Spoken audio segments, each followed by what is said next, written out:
Okay. Welcome to episode 13 of the Edge Grip podcast.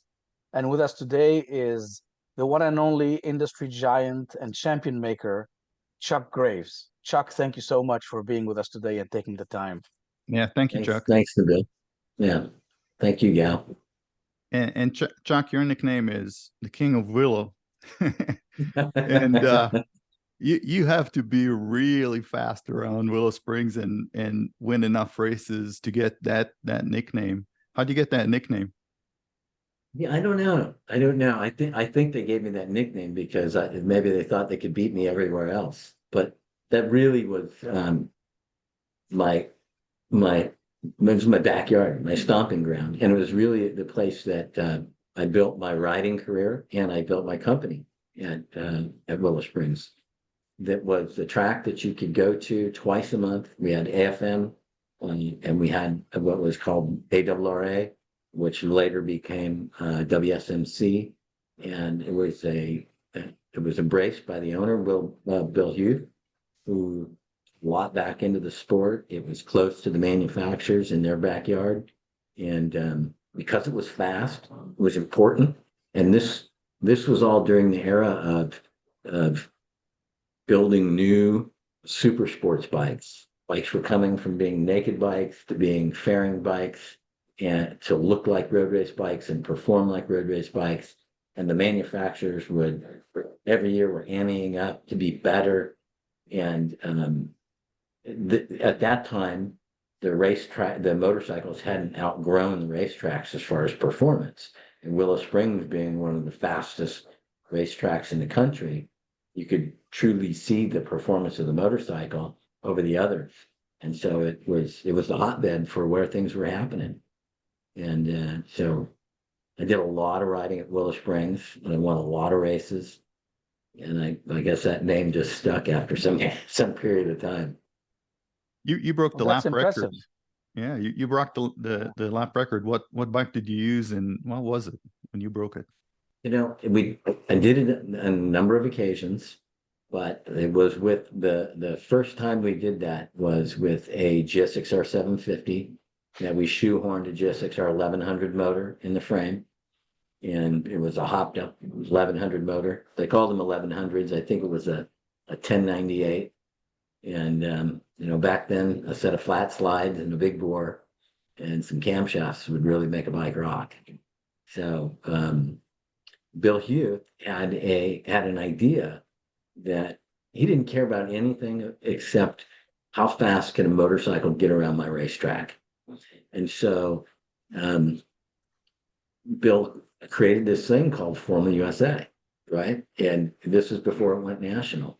And he got Toyota involved and other sponsors involved, and he made it no rules. He didn't care if it was a V8 with two wheels. That's what the race was going to be. And he put a lot of prize money behind it. And so as that developed, so did my skill set and I would say, bike building. And that became the beginning of building these really cool hybrid motorcycles for Willow Springs racing. But then that went national, and it was a really cool era, great era. Rules just get in the way. Yeah, they do. They do. I mean, So being named the fastest guy on the fastest track in the US is a pretty impressive feat. yeah, This is unbelievable. And it's kind of sad. It's sad, but you also have to do it, right? Because I remember World Rally Championship, same thing. They had the Group A, where there was no restriction, right? And so the companies that had the bigger budget, and they start going crazy with engines, and the cars became almost too fast and too dangerous. And also it limited the entrance. Although you can put new entrants in different category and have them race against each others, but they banned it. And so you could only get Group B after that, and there was tons of rules around limiting the engines. And I guess it happened in the motorcycling world too, because even with this, I mean, we have MotoGP, but they have rules around it. I can only imagine how fast bikes would be if they had a no rule type of racing today. Well, MotoGP is almost no rules, right? And there's some rules to balance out what the manufacturers can do and what the tire manufacturers can do. but they've really, I mean, they're pretty hands off. I mean, but all of the really cool aids that they have, including the aerodynamics and stuff today, really getting around the racetracks pretty fast, maybe too fast still. Yeah, but I mean, Yeah. it still has to be a 1000cc bike. It can't be, 1500. Yeah, sure. Yeah. Yeah. No, well, I guess you're right. Okay, so they would be much, much faster. Maybe they'd have to be supercharged 2000cc. That would be Right. pretty cool. I think I'd like that. I'd like to see Yeah, I don't know that. how you would Yeah. drive this, but I don't know where you get a maybe they tire need an that's big. autopilot. Yeah. I see your I wheels don't- turning. I see your wheels Yeah. turning. Are you going to go back to the shop and build one? Yeah. That, well, Kawasaki has this really cool supercharged bike. And I keep looking at it thinking that would be so cool to make a road race bike out of it and see what you could actually do. Right? Yeah. Yeah. Yeah, yeah. It would be pretty cool. Actually, I think somebody rode it at Fontana about a year or 2 years ago. I'll gotta send some details about this, but they did a pretty decent time considering, the long straights there. And I can't remember if it was Tony Elias or who did that, but Oh, is I that right? remember Tony him. Elias rode it. Yeah, yeah, Yeah, yeah. that Well, was you need pretty to take it from it being the street bike and make it the actual race bike platform. Get the tires and suspension and all the bits and pieces on it, right? Maybe some electronics that could balance out the power output so that the wheel stays on the ground and that the tire stays on the rim. Yeah, Right? So, yeah, that would be a pretty cool bike to build. Bimota actually, so they're using Kawasaki engines, and Gal will tell us all about Bimota in a minute. But I haven't gotten uh, it yet. I'm still waiting. has it But been Bob 45 said, days? yeah, well, Bob said they're currently testing it. So they're actually testing the shifter, and the shifter is going to work right. They're going to ship it over. And if the shifter is not going to work right, then they're going to make another one. So So hats off yours to has them for the testing. yeah, that's nice actually. So you don't have to be the guinea pig. But yours is the standard like 1100, and I think that Bimota took the what's called the H2R engine and put it in a bike that has a better chassis, isn't it? hmm. No, Yeah. mine's the KB4. So the KB4 has the Z1000 engine. It doesn't have the Yeah. supercharged engines. Then they have the Tezzy, and that Tezzy has the supercharged engine. Okay, it's a Tesi that they did with that engine. Yeah. Yeah, Well, although well, not a race chassis, but they have good chassis in Bimota. Well, the yeah, Tezzy's yeah. got that front swing arm. What do you call it? Yeah, the telelever. No, it's not Teleliver. Teleliver is the BMW one. They have their own mechanism that's a front swing arm with a Yeah. way for the front hub to move around. So I'm not too sold on that. But I got the KB4 because I like the way it looked. It looked like a cafe racer. It's a street bike. And then for the track, I have what Kerry built for me. So anyway, you built in 1988 GSXR 750, Right. which I actually owned back in the day, and that bike almost killed me. But that's a different story. How did you find the 88 versus the 86/87? And what exactly did you do to your 88? So I think the big challenge was when they went from the 86, 87 platform to the 88 platform. The frame was more rigid, the steering head angle was steeper, the seating position was more aggressive. The valving and the forks were probably it was actually a cartridge type fork, where before they had old school sort of dampening rod, and the older frame flexed a lot more, and it was all of those things made it a lot easier for the average guy to set up. So they went to the 88, and it became this race bike that took some experience to set up, and so that challenged a lot of folks, and that was the big difference. And also, if we're talking about the 750 engine, the 750 they changed the bore and stroke, and so they took a lot of the torque away and they put a lot more RPM up in it at that time. It was short stroke motor, and it had really poor port velocity. So it was, a lot of guys had challenges making it run too. It wasn't that the other stuff was pretty easy to make run, and this one was harder to make handle and harder to make run.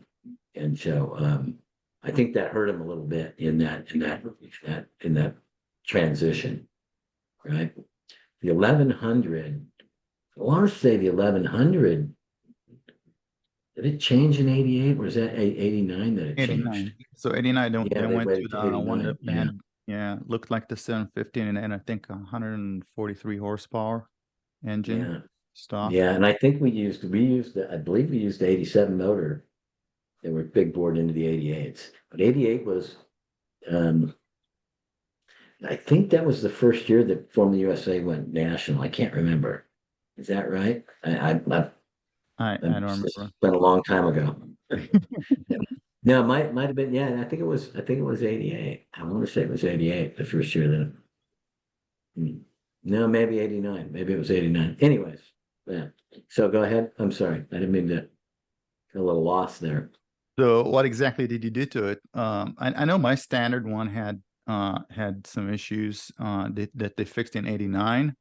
But then the 89 models also had the same fundamental turning issue, that was lack of lean angle. You would just grind everything. You found that you had a lack of lean angle Yeah. with the 88, 89 versus the earlier model. Yeah. So I think that the center of gravity was a little low at with that unit, and you needed to raise the bike up a bit, and you needed to get some trail in it. And you know, when the CG is low, you have to lean it over a lot further. And so, because I don't think the motors were any narrower, right? We used to do a lot of things to narrow up the motors. We'd pull the stators off, and we'd machine the bottom of the cases and weld them, tighten the flat plates on there and put more ground clearance in them. But I think that was part of the issue too, was the CG was a little low, but if you raised up the bike, you don't have to lean it over as far to get it to go through the corner at the same speed. So Okay. that was one of the many things that I would have done. The standard one had, I think, 112 horsepower. How much did yours have? With a 1100 motor in them? Yeah. I'm afraid to ask. I want to say there's a gentleman by the name of Mike Weimer. I don't know if you know that name. Mike Weimer was he was the guy who ran the dyno at Kirker when it was in Canoga Park, and which became Kirker Super Trap. And I did my dyno work with Mike, and I learned a lot about the internal tuning of the engine during that era with Weimer. And I want to say on the Kirker dyno, it was about 165 horsepower. I don't know what that equates to a rear wheel dyno these days, but it was pretty fast. It was a missile. So basically, it had the same amount of power that its standard, I think, Ducati V4 has today in the rear wheel when you take it out of the store. So with no electronics. Yeah, with no electronics, right? And it was interesting because you had, thinking about in that era, we had round slide carburetors, right? And the round slide carburetors, when you had an engine that made a lot of it had a lot of vacuum, let's say, when you'd shut the gas, the slides would stick, right? And going from closed to back open was really, really difficult, because it would be stuck. And then once you put enough effort to get it moving, then you'd overcompensate with your wrist to get it to move. And, figuring out the little things was one of the things I was really good about on the mechanical side, maybe better than actually being a rider. But so what I did was I took the carburetors and put them out of sync. In other words, I had the slides in different levels, so it would sound really funky, right? But it was almost like a form of engine braking and traction control for that era. So by putting the slides at different levels, I could had less of the engine decel going into the corner, and I had a smoother transition coming back onto the gas. Essentially a big bang engine. Well, not such a big bang, but think about it like this. When you had a motor like that and all of a sudden you shut it off, all 4 cylinders die, right? And now the bike's wagging and it's heavy on the nose going in. And when you crack it on, and it wants to take off. So what I would do is I would make it go from a 4-cylinder to a 3-cylinder to a 2-cylinder, to then go from a 2-cylinder to a 3-cylinder to a 4-cylinder, leaving the corner. Okay. I did it with the slides, right? Yeah. And it also made the throttle less sticky, right? And I built the cam and the throttle, which I sell that cam throttle today for cable operated motorcycles. Because people love them, right? Because at the bottom part of the ramp is you can move the hand the most and hardly anything happens, which is always when you're on the smallest part of the tire, when you're leaned over, right? So if you're going into a corner that's bumpy and your hands, the bike's moving around, it's really hard to be a surgeon, right? So I'd make these cam profiles in the throttle tube so that it was really small in the beginning. It also gave me a lot of leverage over those slides, right? And but it also only moved it a little bit, so the power change was very small. So it would give it that time for the tire to get down to the ground, relax, and bite the pavement before I start to pick it, because you can't steer until you get the gas on, right? So once you just crack at the slightest amount, then you can begin to turn, right? And get the thing pointed where you want it to go. You start to pick it up, and then you can give her all 165 to the rear wheel, right? Sideways off the corner. So I had a lot of little tricks like that. And I was always really good at figuring stuff like that out. In that era, that was engine mapping. That was engine mapping before electronics and computer ever existed. That's right. Yeah, exactly. I mean, if you go back to that era, no one would have been thinking about stuff like that. Guys would say, "Oh, just turn the idle up." Right? Okay, well, yeah. So, anyways, yeah, that's a little bit of the stuff we did. To everybody that listens, the main difference between carburetor and fuel injection is the fact that in a carburetor, there's something called a Venturi effect, and the faster the air flows through the carburetor, the more gas gets sucked up from the jets. In an injection, we just have a computer that injects the fuel into the air. So really, that's the main difference. You working through the physics of it, or letting the computer decide how much you get. So that's why I'm a big fan of carburetors still. They're very smart, aren't they?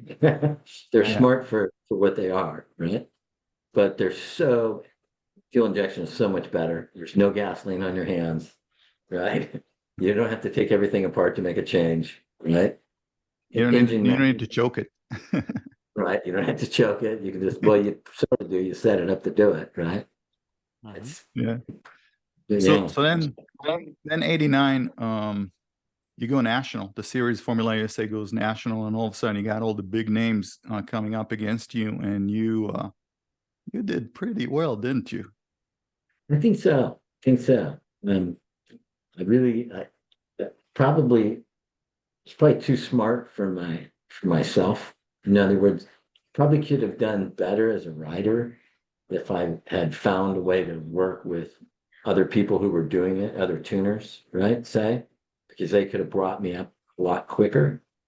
But I was always sort of doing my own thing, right? And sort of running my own program and trying to find my own sponsors and that was good. And I had the opportunity to I think as the series developed, I had the opportunity to work with other people. But in the early years, I would say I did really, really good. Yeah. I think I saw videos of you beating Colin Edwards and competing against Nick Einach and a lot of big, heavy names out there that Yeah. you beat on Yeah. your own machine. Yes. Yeah. Yeah. I actually won the first two nationals for Formula USA in would have been, I guess it was 1989, right? So 89, we won the one at Willow Springs, Yeah. and then we won the one at Portland. Oh yeah, that's what it was. It was a disaster. I got to tell you this story because this is a little interesting. So, things were very bright. I won those two nationals. That was a big thing for me. And I had this great sponsor, Fifth Avenue Seltzer. It was one of those, this bike that was, we did graphics back then where it was just the whole motorcycle was Fifth Avenue Seltzer. It was really cool. And I had the opportunity to go to Suzuka for the 8 hours. And so I went there and I did that. Back then it was usually you and a mechanic, and that's what you had, or a helper of some kind. That's how you went to the racetrack.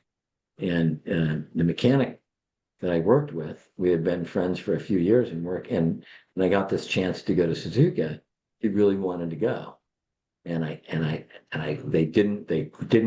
wouldn't pay for an additional person to come to Suzuka with me. And so I went ahead and went on my own and took that opportunity. Which was a great experience for me. But when I came back, he was so hurt that he quit. Oh, And yeah, which was really sad because we're great friends. It just really hurt.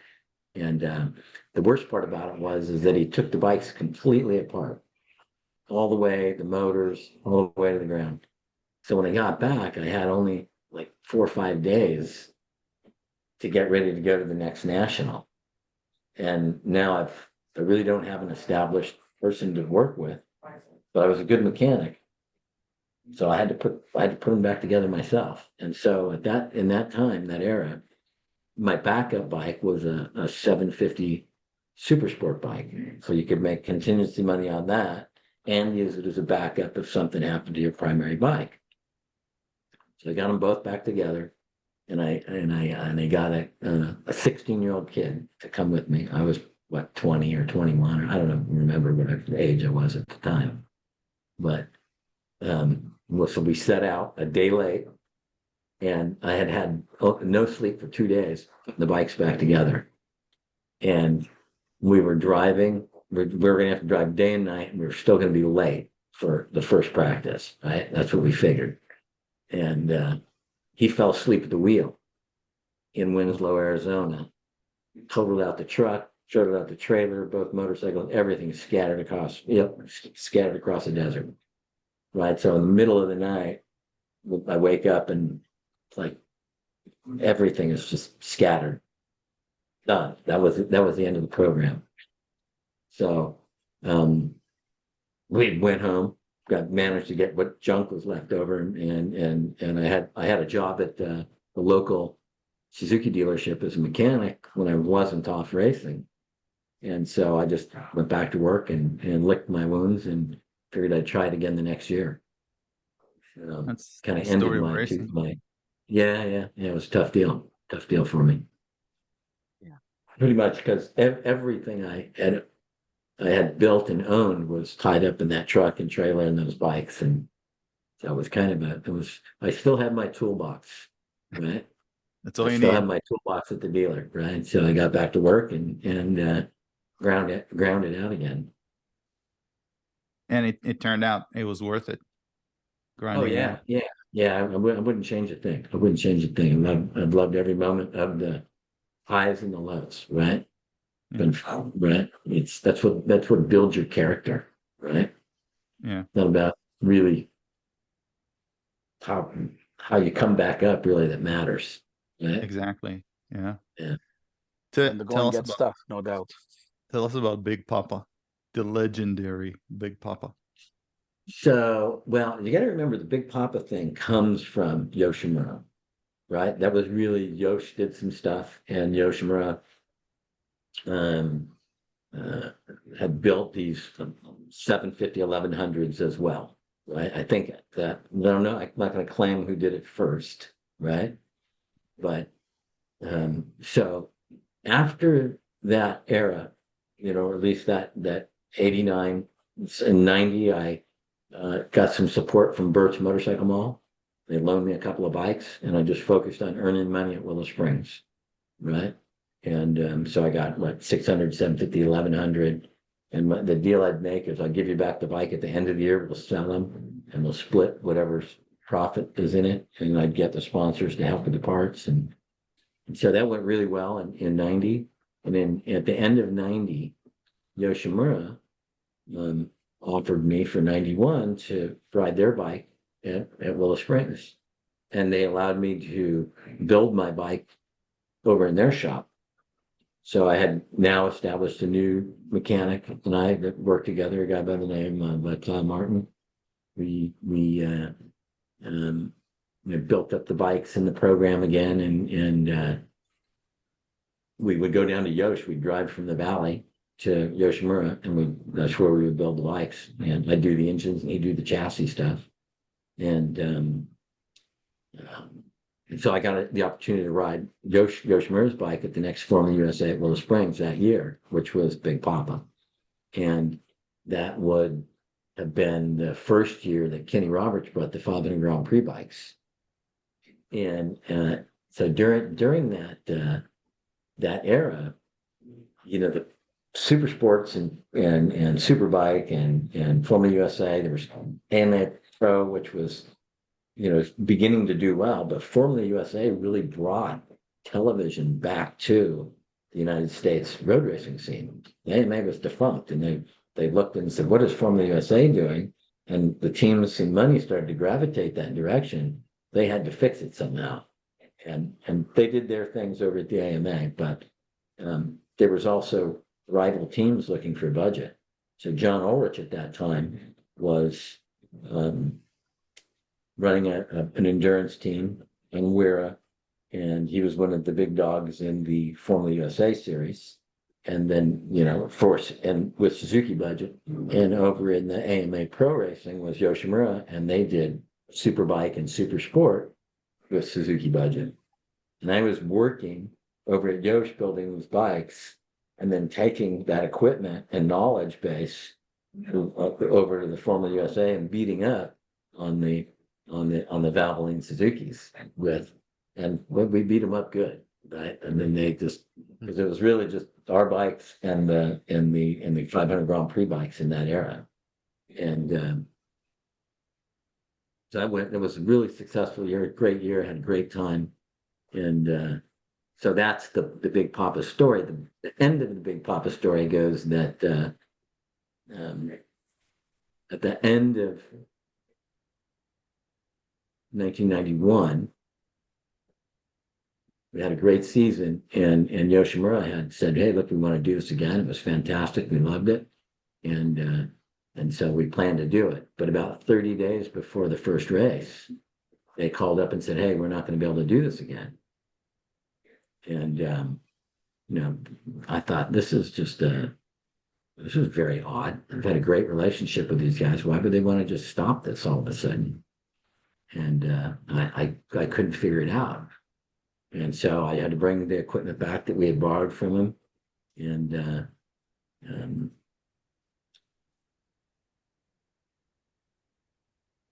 that's it. I had That's done it. That was it. 30 days. That was it. Done. Right? Imagine a racer who's put his whole career into doing this, and he's got nothing. Right? He had nothing happening. He had planned his whole season, everything he'd done. All of a sudden, now he got nothing. So about 2-3 days later, after I've returned all the equipment and everything's great, John Ulrich calls me up, says, hey, you looking for a ride? And I'm like, wow, there's the savior, right? Okay, yeah, absolutely. What have you got? So that was the end of the Big Pop era. And we started racing and doing stuff with what was then the Team Hammer's Valvoline Suzuki team. Man, how did you do on the Valvoline? It was pretty good. It was a good era. I learned to work with other crew chiefs and not build my own bikes. And for some of the stuff, it was really difficult because I knew if there was something that wasn't what I thought it should be, it was very difficult to say that, because that's somebody else's work. So I really had to change my whole thought process to be a rider and not think about the technical aspect of the bike, but rather just tell them what was good and what was bad about the bike and what I needed to. So it was, I would say it was a good experience for me that gave me the opportunity to keep a group of bikes back at my workshop to continue doing the Willow Spring stuff and then do the national stuff for John and his team. And that was pretty good. We won a national championship and had some good times and met some great people. And it was I would say, it was a good experience. And then 1990, everything changes, right? You tell, I think, your brother, hey, let's open our own shop. Well, so that's in 90, I had already started Chuck Race Racing, right? Which that was when I was building the stuff and doing the racing. So the Ulrich thing happens, that's all the way up into 92. But between 90 and 92, I've already established this shop. But it was at that time when we started doing this stuff with the Valvoline in 92 that the shop became a facility for the California Highway Patrol, which is, you're going to go, what's that mean? Right. Yeah, So I had some friends that were highway patrolmen and they rode motorcycles, and I had worked with a few of them, a little bit of training. They had some police Olympics they did out at Willow Springs. And a lot of the police officers would, come and do the police Olympics. And I think it was California Superbike School, are the bikes they rode in that competition, the police Olympics. And so I got the opportunity to meet a bunch of those guys. So they would stop by this workshop that I had. And that's where Graves Motorsports started, right? It starts in 90 as just a hobby shop and, and a place to work on my race bikes. But now I've got these friends that are highway patrolmen, and the shop is right off the 405 freeway, right? And 405 and, the shop's on Balboa and Saticoy, which is basically 405 and say Sherman Way, right? Okay. What is this, Van Arma City? Is this No, it's Van Nuys. Okay. It's Van Nuys, yeah.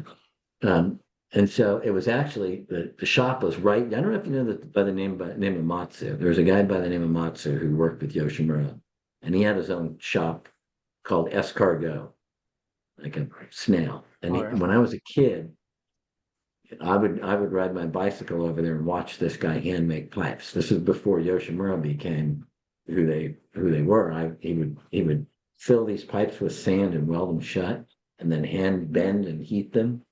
And it was just the most amazing thing for me. I loved watching this guy do this, but it was actually right next door to Matsu's old shop. But so I'm going a little bit off track here. So, and I've got this shop in Van Nuys, and the high patrolmen are coming every day, and we had a little lounge for them, and Monday Night Football, and hey, babe. And they could go write a report or whatever and hang out and talk. It just turned into, could we leave some brake pads here? What if we got a flat tire? And we would be there. We'd do 12, 14 hours just because it was a hobby shop, right? So it could be 7, 8, 9, 10, midnight. We'd still be at the shop. And so they would just show up if they're out on a ride. They'd swing by and say hi and hang out for a bit. And we ended up with a contract servicing 4 divisions of the California Highway Patrol. And that's what really started Graves Motorsports. So that I could hire technicians to have them there. My brothers would run it. And the Highway Patrol could stop in, get a flat fixed, get brakes changed, oil, whatever. And because it was a hobby shop, they always come first. And that was our pitch to the state that, hey, look, you're not going to have an officer down when they got a vehicle, because it used to be they'd have to drop it off at a dealer or take it to the motor shop, right? And so if you had to drop it off at a dealership, it took 2 officers out because one had to go pick him up and take him back to the office. And then he'd still have to get a ride there and back. So it just saved them an immense amount of time, and we were able to get them product at a great price and give them great service. And so we did that for a number of years. We used that to earn the money along with the stuff that we did at Willow Springs, to earn the money to buy machines and get Graves Motorsports started. We started manufacturing hard parts for the bikes and doing dyno work, and so that's how that started. All during the racing time too. So I had all that energy. I bet you also never got a speeding ticket. Well, if anybody ever let me go, I won't admit to it. But they did. It's interesting because those 4 divisions covered the area around the Rock Store and Angeles Crest. So because we had Altadena and Westlake were part of it. So a lot of great guys, let's say. Oh, so you had it covered. That's great. I guess you didn't sleep much either. You know, I'm a high energy guy. I like to get stuff done, and I really don't like sitting around much. So Speaking if I of- wasn't, well, go ahead. Speaking of earning money in Willow Springs, you hold the record, right? Well, so that's yes, and I'm not sure where that stands today, but with WSMC out for the funds that they output, it was, you know, I made a living there, and that gave me the opportunity to build my company from racing at Willow Springs. I told you that was the hotbed. There was an era when we could make about $15,000 a weekend at a club race. And that would be tire money, manufacturer contingency, sport company contingency, and the funds from Willow Springs. And that would feed us and put money back into the coffer of the company. So it was, yeah, I'd say we did very well. I got to thank Bill Hugh for that in Willow Springs.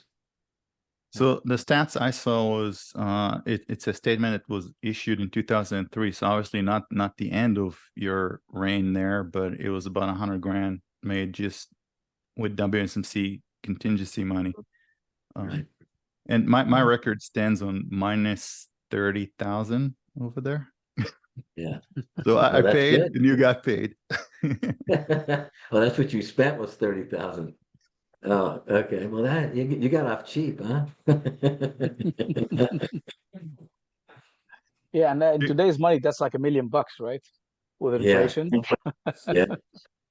Well, I would actually go down between Saturday and Sunday back to Kerry's shop. He would wait for me, put tires on, and then I would go back up there.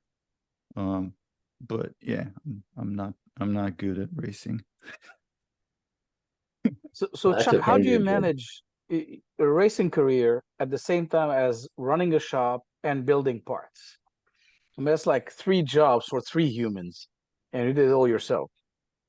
You know, well, no, I didn't. I had my brother. There's actually 5 of us total, and we're all in business at one time or another in different types of businesses. And but my younger brother Tom, you know, he came in and he did a lot of the logistics and the organizing. And you know, I've had a lot of great people work for me, and around me and with me over the years. So I'd say, you know, you know, one set of hands can only do so much, right? But a mind can do a lot. So wheels never stop turning. Let's just say that. And the motorcycle racing part, once you became, at least at that era, when you were so hands-on, to all of a sudden have to take your hands off the vehicle, it was such a change for me. It was, I would say it was easy. It was easy. So I shouldn't say it's easy, but you know, it was easier for me. Looking back, everything's easy, right? Right. Yeah, there were plenty of struggles. Yeah. Switch back to 1997. The first AMA Pro race as a team owner. Graves GSXR 750 and GSXR 900, which not exactly a standard model, is it?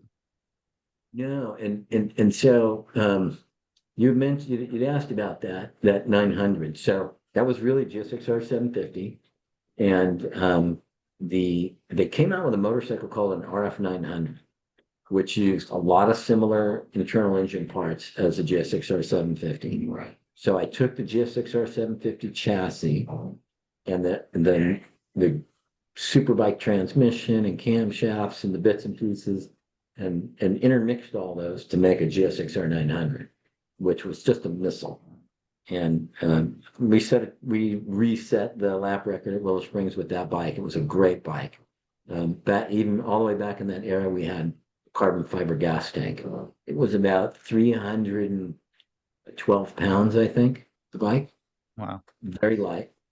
And so it was so light that when I took it to that 97 AMA race, I really didn't realize that AMA Pro Racing had rules. I thought Formula Extreme was Formula Extreme. So we showed up with this bike. Yeah, rules. Right. Well, I thought it was Formula USA. So we show up with this bike, and immediately Mark Miller was riding the bike for us. It was immediately as fast as the Arian Hondas, and that had those guys just up in arms. Like Kevin Aaron was not happy about that because there was a nobody that was just going to show up and he was had a shot at winning the race. And so after qualifying, they weighed the bikes, and I thought, why are they weighing the bikes? They came back and go, oh, wait a minute, you're way too light. I go, okay, well, sorry, I didn't know, right? Because I never looked at the rule book. I just wanted to show up with what we had, and so it's the thing that really irked me, though. I'll tell you this,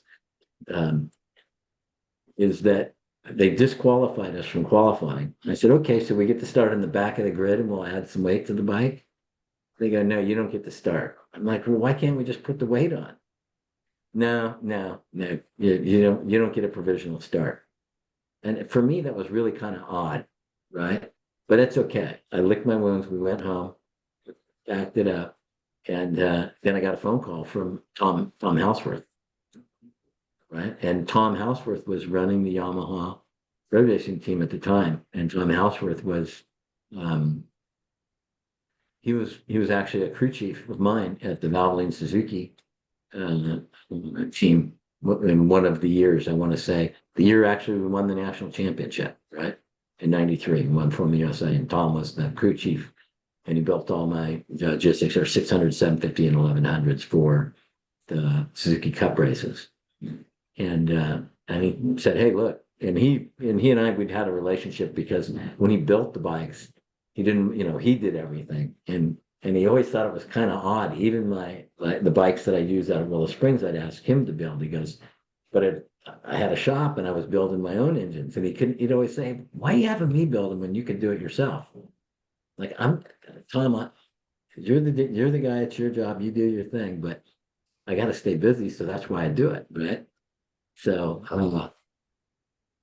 anyways, Tom knew of my skill set. We were good friends, and so he said, "Hey, look, we got this new motorcycle coming, right? It's called an R1, and we want you to campaign it in Formula Extreme for us in the next year. We can get you this in a couple of parts. Do you want to do it?" And I go, absolutely. I mean, that's the greatest thing that ever happened for me. I was thinking, this is fantastic. And that started the era for us with Yamaha. So we went from, we were with the R1 all the way to its death, right? To where it is now, which is probably the last model they'll ever make. Certainly the R6 has been finished. So anyways, but pretty cool. 21 years of doing that. Did it blow your mind, the bike, when it came out? Well, it was the leapfrog, right? From where, we had these set-up bikes with the handlebars that were up, the kind of Lawson replicas and those types of things, naked bikes, to fairing bikes. And then came the R1, which was the next, really the next evolution. And yeah, I would say it was the hottest thing since sliced bread, right? It really was. The R1s were just dominant machines from that. All, and they still a great bike. Yeah, yeah. They were by themselves, I think, for a year until year or 2 years. When did Suzuki come out with the GSX-R 1000? 2000 or 2001? No, they were making GSX-R 1000 for quite a lot of years, but they needed to up the ante, right? They really needed to up the ante, and the R1 was light and it was well put together. We see this happen every now and then in the industry, where whoever the project leader for this this new model that might be developed, they get a project leader that is very race oriented, and you can tell when you look at a motorcycle, how mature the project leader, and you're going to obviously have the technical leader, and you're going to have the administrative leaders, right? The bean counters that probably all weigh in on this, but you can tell that group and their experience level when the unit comes out by how a motorcycle is put together, its price point, right? A lot of things, but the R1 across the board was simplistic, was fast, it was a race bike with lights, more like the early model GSX-R 750s in 86, 87, before they started adding a lot of stuff that wasn't really necessary, or secondary thoughts. And you could tell when those project leaders changed, right? When, like you said, about 86, 87 was one way, all of a sudden 88 is something different, right? Well, there's other influences at that time. And then So 92, 92, I don't even want to think about right, it, when they moved to water cooled. So you could tell that this group was really good, right? Very race oriented, and I wouldn't know about the administrative side at that era, but that was the new thing that was going to be happening for the future for sport bike, and everybody else followed suit with these types of units. Yeah, I think it replaced the Thunder Race. Remember that bike? No, FZR 1000. Yeah, the Thunder Race looked like a a big Thundercat. fish. Was it Yeah. Thundercat or Thunder Race? Thundercat, I think that was the 600 they call the Thundercat or whatever it was, but FZR 1000 was the machine before that. Okay. Right. They did have OW1, which was the 750, right? But this was changing. Everything was going 1000, right? That's what people were thinking. Yeah. Right. What year did Superbike change from 750s to 1000s? I don't remember. Yeah, it's a little bit vague for me too, but it was still 750 at the time. I drink a lot of soda, so I can't remember much. Well, we'd have to go back and look a little bit of history there, right? Yeah, and then in the middle they had the Fireblade, which came out at 900 at the beginning. Yes. Yeah. And it was super light back then. Yeah, very simplistic. Right? Yeah. A lot. That's the way I look at that new ZX4RR. It's you could tell that group was very mature all the way across the board. Now, with my experience, I can tell when the administrative is good too, right? And so anyways, it was really cool to see all that come about, and that really gave me the opportunity to just really show our talents, right? Yeah, and then you start running Yamaha teams in AMA, and you become the important figure you are today to the industry, less of a rider, more of a team manager / the Yamaha R1 parts guy. And then I saw a little video, and I read a little story that in 2004, as a team manager, you decide to do a press day just to showcase your motorcycles, and it just so happened to be on the small racetrack called Willow Springs. Right. And then you put your suit on, and you go for a few laps with your riders, and your rider is who was that guy? One of the Goberts? Yeah, that was Aaron Gobert, right? Yeah. And did he after those 2 or 3 laps, did he come back and just go back to the trailer and didn't come out for a couple of days? Yeah, I think he was quite surprised, but yeah. Well, I would say no. I had the mechanics pull one of his spark plug caps before we rolled out, so I could beat him. No, you didn't. No, you didn't. No, you didn't. No, but I should have, huh? It just looked like that. Right. It's not a good day that your team manager beats you on a racetrack, but I guess he didn't know who he was racing against.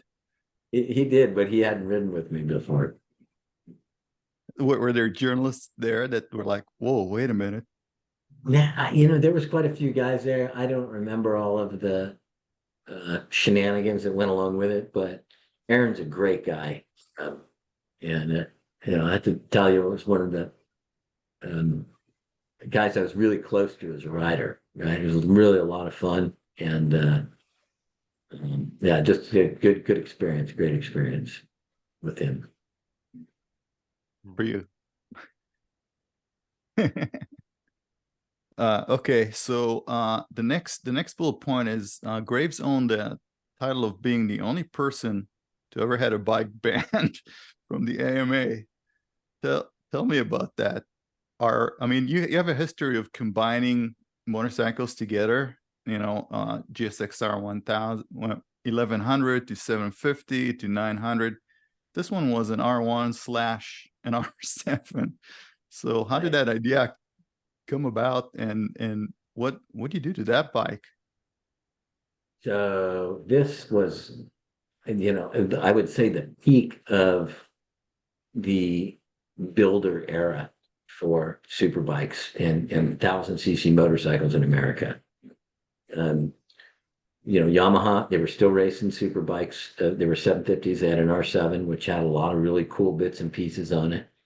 Our Yamaha support had gotten, better and better. And here it was 2001, I believe it was, that we built the first R7-1. And we had a really great rider, Damon Buckmaster and Aaron Gobert, both riders. Aaron was actually injured the first year. He got injured at Daytona. And in that era, the Formula Extreme bikes did not run at Daytona. And there's a lot of reasons why, but the lap times and the speeds were much faster than that of the super bikes. And they could go 200 miles an hour even back then. And so they just didn't want those bikes there. So they would always start the second round. And so Aaron got injured in Super Sport, doing Super Sport for Yamaha. So he wasn't able to ride, so we only had Damon. And we spent that year, 2001, developing that motorcycle. And we won 5-6 races, maybe half of the races with Damon. We didn't win them all, but we finally found a package that was really, really good. Aaron came back maybe the last 2 races of the year and found his footing again, because he almost died at Daytona. He crashed and got run over on the banking, and it's quite a big deal. And so come 1992, this bike was just dominant.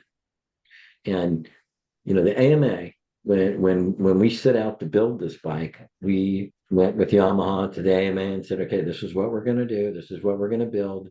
We're going to spend our budget. And we plan to do this over this period of time. Right. And so even for Graves Motorsport, it was, even with the support of the factory, it was still a lot of work to do this. And so we built out parts and equipment, and we had to amortize it over 3 years. But by the second year, the bike was so dominant that you could put it on the front row of a superbike race. And that was really upset a lot of the other teams and manufacturers. And we won the first 3 races, and they came back to the AMA and they protested the bike. They used a rule saying that the bike was supposed to be street legal. And in fact, they allowed it to be raced in Superbike, the R7, they said for Formula Extreme, it had their, they used it as an argument when it really wasn't a fair argument. And it took Suzuki actually pushed Honda to get both groups together to go to the AMA and say that this bike should be outlawed. And so I'm thinking to myself that, this is never going to happen. We're just forging forward. And at Road America, we had a test at Road America. And I remember this very specifically. It was probably a 3-day drive for the tractor and trailer to get from Road America back to our shop in Van Nuys. And then it was I believe it was Memorial Day weekend. It was a 4-day holiday. And then the next week we would have to be at Steamboat Springs. No, not Steamboat Springs, but Colorado Springs for the next AMA race. And they have that, I forget the name of the circuit, but it was in Colorado Springs. It was some circuit track there. And we got the AMA held all these meetings and said, okay, you can't come back with that bike. So it was, I couldn't believe for the life of me that not only had my company had invested all this time and energy, that somebody could actually use a pencil to turn a ruling over where the AMA had already allowed us to do this and spend this money. And in hindsight, if I look back at it now, I should have taken him to court. Right. And it was really, really, really, really pretty dirty on their part. But we could not come back with the same motorcycle. We had to build a completely different bike. Yeah, it was pretty shady. And I remember reading an article that Chris Ulrich wrote about it. And he was like, look, how can you allow a bike and then decide that it doesn't fit there anymore? Right. Yeah. Not exactly fair and not exactly legitimate. So those days, I think those days were pretty shady with a lot of backroom deals. But that being said, I think that what we have today with MotoAmerica, those things don't exist.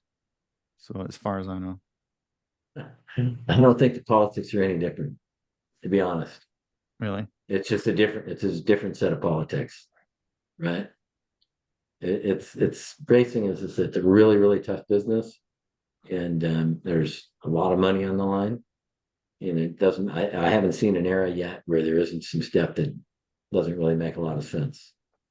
But yeah, okay. That's kind of what they're not the AMA, but I to be honest, I'm not sure why things are the way they are today or why they were back then, right? I can only speculate, but it's kind of a really bad deal for me back then. So I really felt like we got penciled out of a championship. That wouldn't have been the only time that happened, right? It actually happened in 2005, right? What happened there?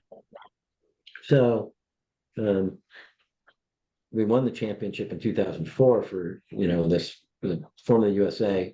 The Formula Extreme thing changed, right? They eliminated it, and we did stock 1000. That was our new job at the R1 when the new 04 came out. And I remember just being a fantastic era. First opportunity to go down and run at Daytona, stock 1000 bikes, and all 4 of our riders, Jamie Hacking, Jason DiSalvo, Aaron Gobert, and Damon Buckmaster, all came across the finish line, just all beside each other. This was an awesome race to win, and we won the championship in 2004 with the R1 against the Suzuki, the GSX R1000s and such. But in 2005, we had some challenges. I think some guys got hurt, but we still were in the fight. DiSalvo was in the fight for the championship when we recognized that the Suzuki guys were running Aaron Yates with a modified swing arm pivot, right? And the Suzuki had an interchangeable swing arm pivot, but you couldn't change those parts, right? You had to run the parts that came on the motorcycle. Mm-hmm. So we said, hey, this isn't right. You've got this. And they came back and said, nope, sorry. They sell that part through normal parts channel, and therefore he's allowed to use it. But that's not the way the rule was. So they did a backroom deal and gave him a pass. And I can tell you there were people that wrote this thing, and this is there's a lot of weird stuff happened at the AMA at that time. Patty DePietri was pseudo running this thing, and they convinced her that it was a safety thing. Right? Has nothing to do with safety. Well, why Swing wouldn't arm, I wouldn't high side, right? So, okay, we all need that, right? But so they walked us out of a championship there, and DiSalvo narrowly missed the championship. Hacking was injured, and the other guys were injured, so kind of got walked out on that part. But Yates ended up getting the championship in 2005. I have to say it's pretty sad to see. That's okay. We came back the next year with the R1LE. We filled the podium every single weekend, just about. Just with all three riders, DiSalvo, Hacking, and I forget who was the other guy, but then DiSalvo, Hacking, and who would have been the third guy that year? Oh, Eric Bostrom. Gobert? Yeah, no, Eric Bostrom. Oh, okay. Eric Bostrom, yeah. Great guy to work. We had him, we had him on the podcast. Oh yeah. Love that guy. Yeah. Love that guy. Love them both. Ben's a great dude too. Forgot all about those, having the opportunity to work with those guys. Great dudes. He's an animal, man. I picked him up. In Vegas. He had a broken rib and he walked like 2 miles in the morning, just because before I picked him up. Really? And I was like, you getting out of bed with a broken rib? Yeah. You should see the bicycle rides they do. 3,000 feet elevation, 8 hours, 200 miles. Yeah. And that's before breakfast. Yeah. Oh, I know that those guys, both of them, are just incredible athletes, right? And very humble, both of them too. I love that about those guys. Now, Chuck, it I looks had like the you're opportunity ready. to ride with them in. They used to have a house in Temecula, and there's a flat track there, and they ride like beasts, right? And will run around circles around everybody, including some professional racers. I would say, except JD Beach, who was pretty good at a flat track. But their dad, at back then 74 years old, would come out in the afternoon and beat them up. Oh, really? Which was amazing. Yeah. Yeah. Now, My dad never Chuck, beat me up. Chuck, it looks like you're ready for another championship just by looking at you. All that, all that what's bottled up inside. Are you about to take a ZX10 and build a race team? We looked at it really hard. We've looked at it really hard a couple of times, but I don't think that's in the cards. To be honest, I think I think Superbike is going to change, and I say that because the unit sales, I think, are very small, right? And so it's not really that important. And racing is, at least when you're trying to get the support to do it, it's very expensive to do. And there's really only a few guys that can get a return on the investment in racing. And so a few things have happened. We sell less superbikes or street superbikes to the consumers today. So the budgets are much, much smaller, if any at all, to do it, to promote it. And usually when things are shrinking, if you're not trying to expand it, then you're trying to just Ride it to the bottom. Exactly. You want to keep selling them. You have customers still want them, but it's not something you plan on expanding, and you have to move into the market. The customers already know who you are. And so it's shrinking. You're not putting energy, and you're putting your energy into things that you know are growing. Right.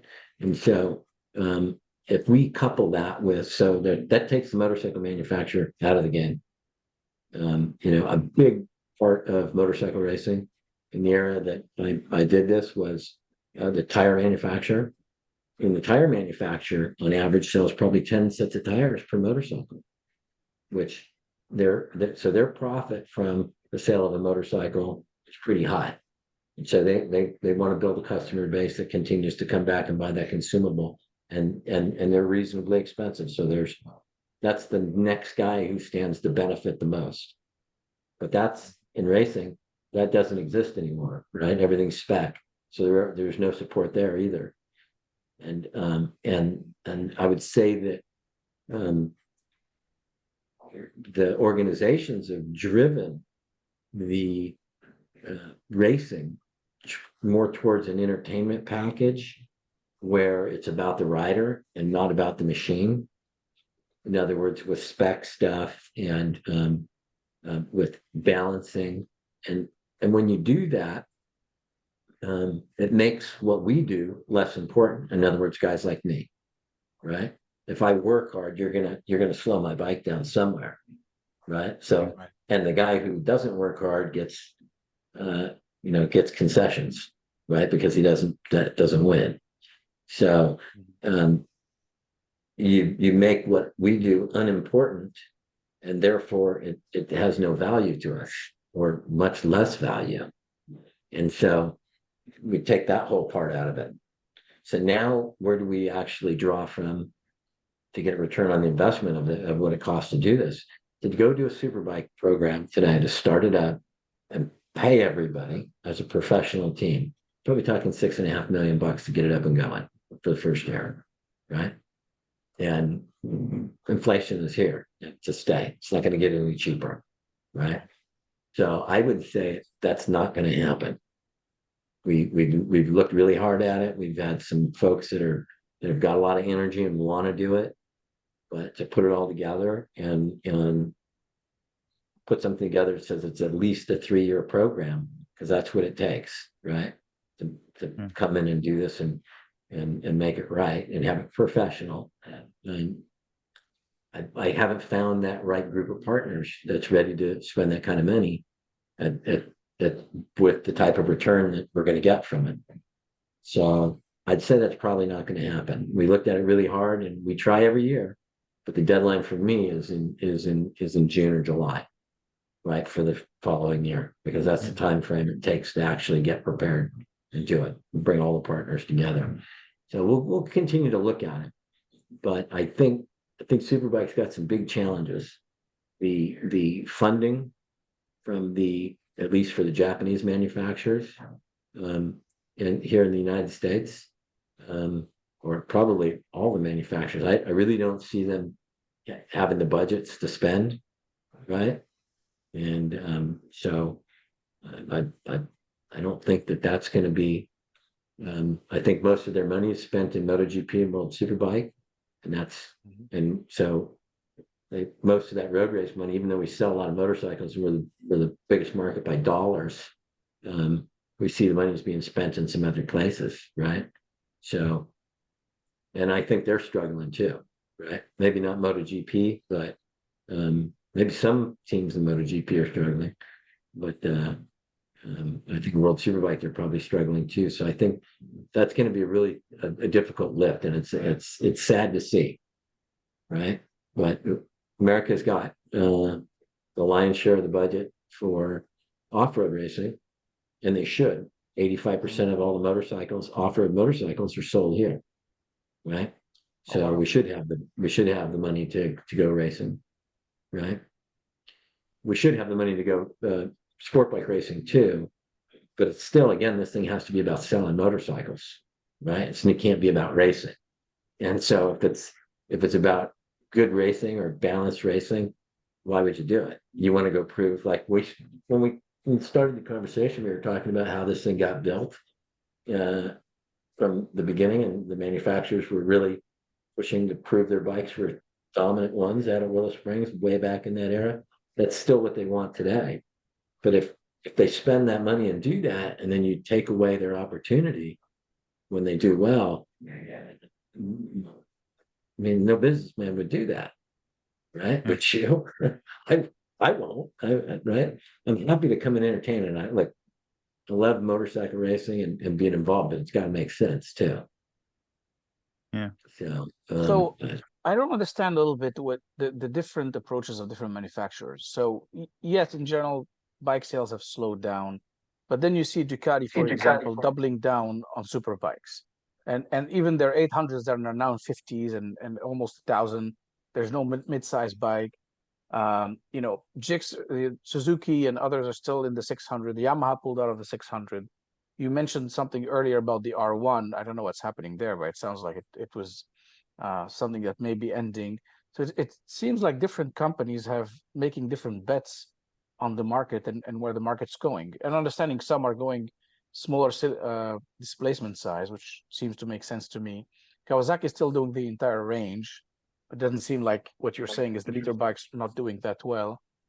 Opposite side of the stream, Ducati's doubling down on the liter bikes and making them 1.1, 1.2 and crazy horsepower. So who's right? I mean, Well, I think the guy who sells the most motorcycles, right, and really the guy who's right, who's having the best time, right, who's enjoying what they're doing, and the company that and the people that work there, that's who's right.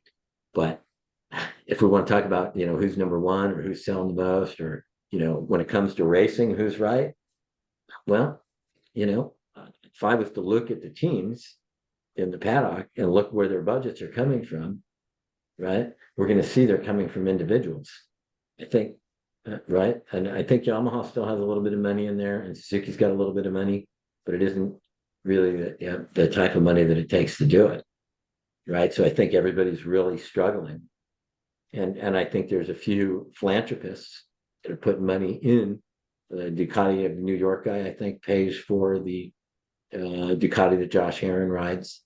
And I think a gentleman, Mike Kiley, is paying for the Tytler's BMW, but he's paying for everything.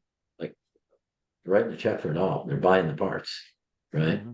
Buying the parts, buying the crew, right? So that's a very difficult thing to continue with without getting a return on that investment. That's why I'm saying it. If it was a much smaller number, it was a couple $1 million instead of $6 million, right? I'd say probably the industry might be able to find a few things, but to be honest, where do you go to get that other industry? Some oil guys, right? Well, how much can you get there? Right? So you have to go outside the industry. So the influence that you're going to get a return on has to be pretty grand. Well, you know, there's a lot of companies doing a lot of marketing and advertising out there. I just don't see, very difficult to get the mainstream to put up that kind of money for what we're doing, right? It's very difficult, at least in America. Speaking of which, this is a bit of a left field question. Speaking of sponsors, like petrol companies, right? We're a big oil production country in general. Mm-hmm. Repsol, big sponsor of Honda. Petronas was doing motorcycles that, you know, they got into car racing. I mean, you have oil business into racing significantly around the world. Nothing in the US. I've never seen Exxon or Mobil or Shell or anybody put a couple of dollars in well, at least as major sponsors. Why is that? You know, I can't answer that for sure. But what I do know is the way business operates in the United States is very different than the way business operates in the rest of the world. And so this much I'm sure of. And so I think we have more boards where decisions are made. There's money, and remember, money can get spent anywhere. Yeah, if you and so I think the person who's signing off has to have a lot of horsepower to say this is where we're going to put this much money, right?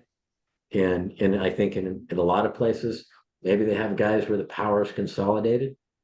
They can make that decision and say that, and where the money's in the control of the money's in many more people's hands here. So that can be part of it. Maybe we just don't have a good enough pitch, but I suspect it's the former. Right? That would actually make sense, yeah, because a lot of large companies in Europe are still family owned or individually owned. Yeah. They have boards, but you know who the person is making the decision. Whereas in the US, they're very prudent and it's consensus decisions in that case. That would make a lot of sense, actually. Yeah. So I mean, we've had some come around, but that guys actually have the grit to and the resources to do it. When they get a real close look at it and what it's going to take, and I think a lot of times it's like, look, if I can get some partnership, I'll do it, right? And so you can get really close, but what does that partnership mean, right? And the numbers just so big, it's hard to get there.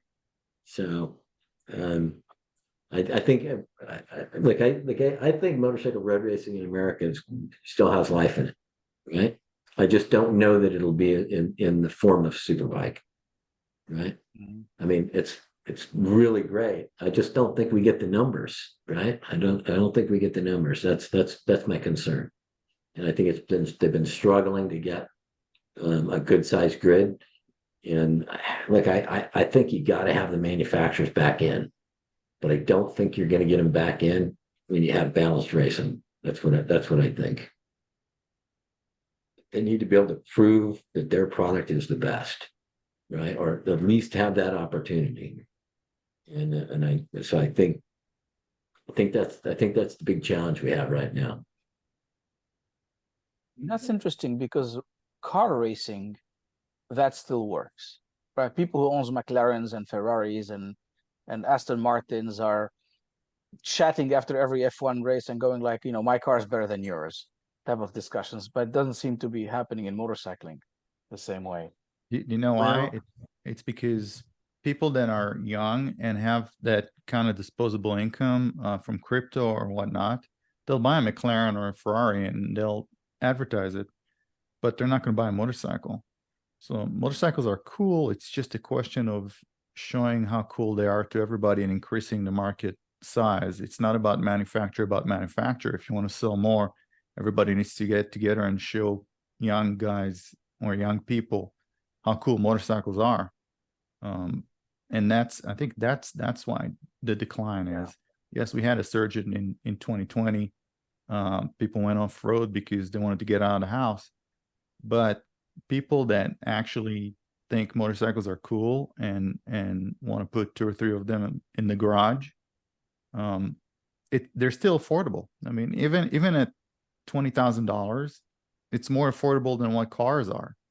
And it's just a question of showing everybody how cool they are, and whatever comes out of this industry needs to be done, I think, together, not manufacturer against manufacturer, at least until the market size goes back to what it used to be. An observation that may or not be entirely accurate. It looks like the industry is in kind of staring at its own navel.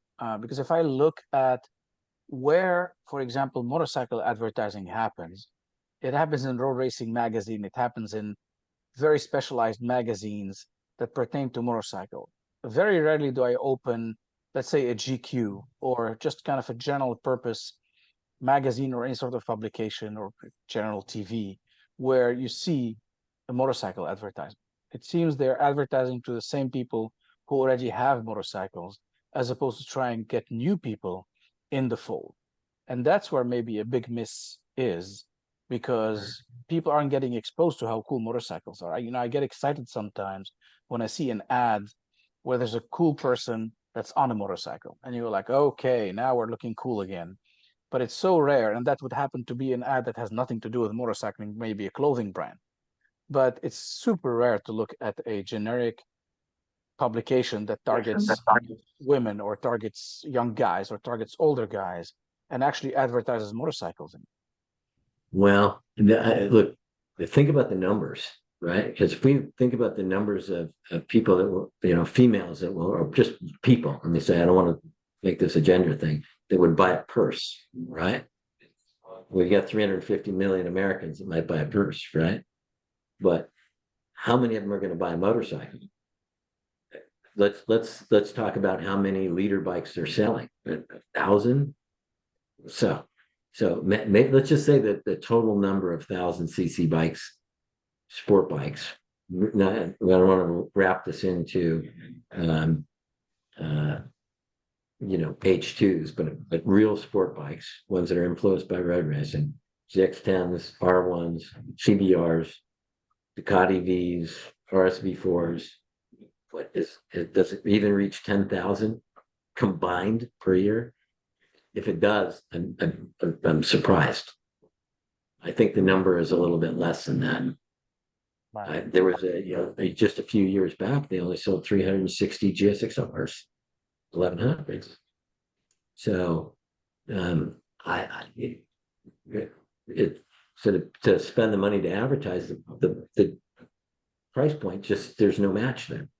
So they would have to co-brand with the person selling a purse using the motorcycle to make the purse look cool. And I think more of that these days would be done with something that is more mainstream, like a V-twin. V-twins are very popular. I could see the bagger racing in America. As a matter of fact, I would say that there's more full-time jobs in bagger racing right now than there is in superbike racing. I think there might be more money being spent right now in that. And you can just see the riders starting to gravitate over there. You can actually get a paycheck. There's probably more guys getting paid to ride baggers than there are getting paid to ride superbike. So I could see bagger racing being the most important thing in American racing. It's a little hands off. There's a lot more consumers. Matter of fact, I think some of their fan growth really comes specifically from that class. Yeah. Just how it is. Which doesn't make a lot of sense to me, because when you go bagger racing, wouldn't you want to be on the machine that's the fastest? And the machine that's the fastest is a superbike. So you're taking machines that are slower just because they resemble, baggers, and baggers sell more, which makes people want to see their motorcycle on the racetrack. Look, motorcyclists are so unique in itself. Just think of the numbers, right? Of motorcyclists that there are. And we want to be able to personalize our vehicles. If we can't personalize them, like if there's no accessories, we don't buy it. Or we might buy it, but we get rid of it pretty quick, right? We want to stand out in the crowd. And we want to be associated with others like us, right?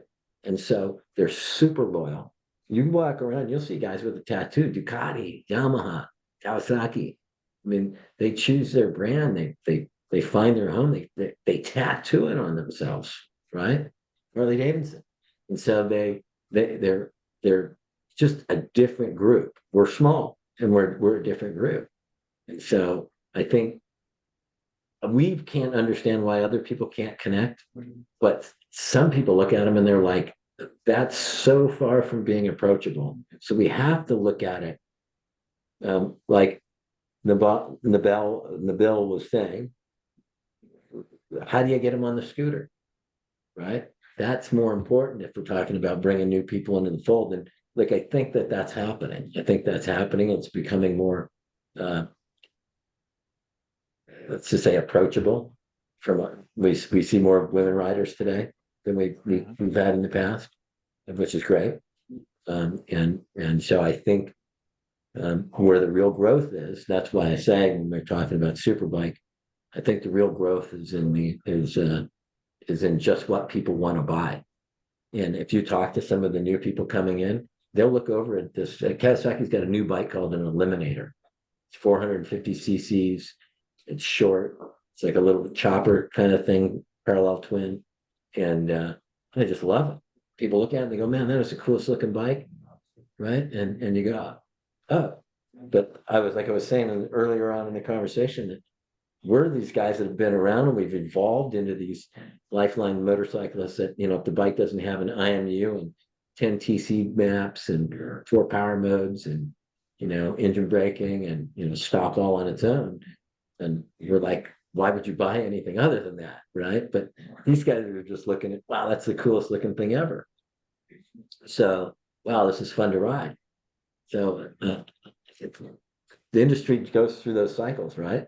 And that's the cycle I think we're in right now. And yeah. Sorry, go ahead, Chuck. No, you go ahead. I was gonna say, I think you put your finger on like what you said was very astute. The 3 things that can move this industry is, one of them is obviously the more accessible bikes. 2, I think the baggers actually is a good thing, because if I can showcase a suspension that works on a Harley, and I can target 500,000 Harleys in the US because it makes your bagger handle better, or some bracket on the frame, then this is going to be gold, because it's money for the industry, it gets attention, and that brings people into the fold. But because a Harley is intimidating, then you can get a smaller bike and then graduate into either a Harley or a sport. I started on Harleys, went into sports biking because I wanted a better performance bike. And I think the third thing, which I wish people did more intentionally, is this co-branding you talked about. Because you're right, getting an ad in mainstream media is expensive. But if I went and convinced every big fashion brand and cool brand name out there to say, hey, put your model on a motorcycle, male or female, instead of putting them in a car, and put some money that way, and maybe we supported 10-20% of the ad cost and they supported 80%. Now you get this association with a cool brand, but you're also making motorcycles cool again. And because somehow the industry needs to stop advertising to existing customers and get new customers in. And that's, I think, where it hurts a lot. But it's expensive, and I think you put your finger on the solution. We just need more of that. Yeah. So the racing thing, was a byproduct of sales being great and manufacturers fighting for market share. And and right now we're sort of in that, we're in a different cycle. We're in a cycle of finding these new people and making it cool again. I mean, I don't know if you ever watch Happy Days, Fonzie and a Triumph. I mean, Yeah. that made that popular. The Bad News Bears was a movie where Kelly Leak had a dirt bike. I mean, as a kid growing up, I thought, man, that was the coolest thing. I got to have a dirt bike, right?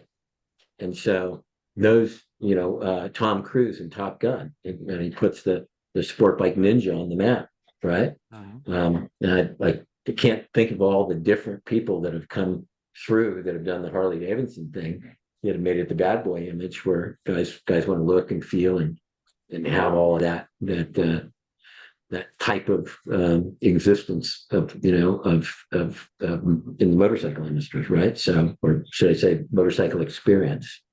So I think that's coming around, right? We got to find places for it.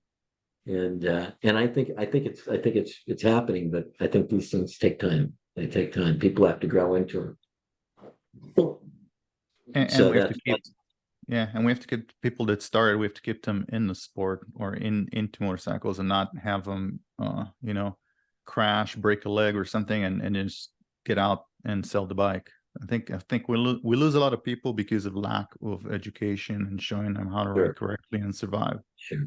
Yeah, and they're not for everybody. That's for sure. Right, motorcycling is not for everybody. But when you see the way some people drive, people should not be near a car, let alone a motorcycle. Yeah, well, that's what I say. It can be very intimidating to. I hear a lot of people say, "Well, I won't ride on the street," but I ride on the street every weekend. I enjoy it, and I ride to work when I can. So. Yeah, and I think look, we got a lot of hot new models, right? That I think are bringing people to the marketplace, and so it's a really exciting time for me. I think in the motorcycle industry. Jack, you're the king of Willow. Take us through a lap of Willow Springs in a really fast pace. You start really fast pace. Yeah, you start coming out of turn 9. No, you don't start at 9. You're going into 1, right? Right. Well, okay. You start at 1. You go into 1, and you got 3 rollers on your way in. If you're on the outside, right? And if you want the high line and you want to exit, early, or you have the low line. The low line's banked, and there's a nice rubber groove all the way to the curbing on the inside, and you'll have to come out high. So classic would be Curtis Adams and myself, crisscrossing there. Little straightaway between 1 and 2. Wait, you have a patch. You have a patch on right between the apex of turn 1 and just a little inches to the right. Everybody kept telling me go between that patch, and I kept missing it. One and turn 1, turn 1 on the apex. There's a patch a few inches to the right, or there used to be. I never hit the patch. I would almost always take the low line Okay. I think there was a lot more time to be had on the entry and when scrubbing the speed with the front down to the bottom. And the short chute between there and two is pretty short. So you could, if you took the high line and you had a lot more drive leaving, you just had to have to slow down more going on your way into two. So I always felt the low line was better, and I could make more there. And I didn't have to accelerate as hard. And my bank, there's a lot more bank on that low part of turn one. Okay. Smoother too, easier on the tire. Okay. So I Now never would see that patch. Okay.